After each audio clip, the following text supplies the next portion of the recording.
Ahí están mis nuevos amiguitos. Las palomas. Las palomas. Creo que, no sé si tendrán papilas gustativas. ¿Qué serán? Pero las huevadas son picantes. Y estos manes están felices aquí comiendo.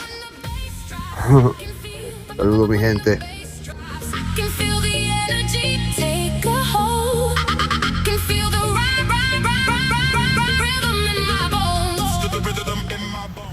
Vea esa belleza, vea esa belleza. Esto es hidratación.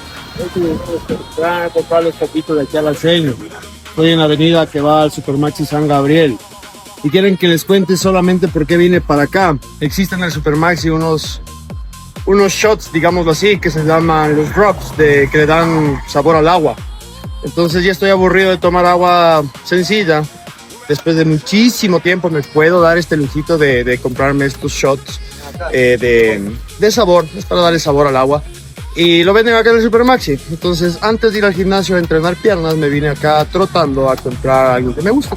Esos son hábitos.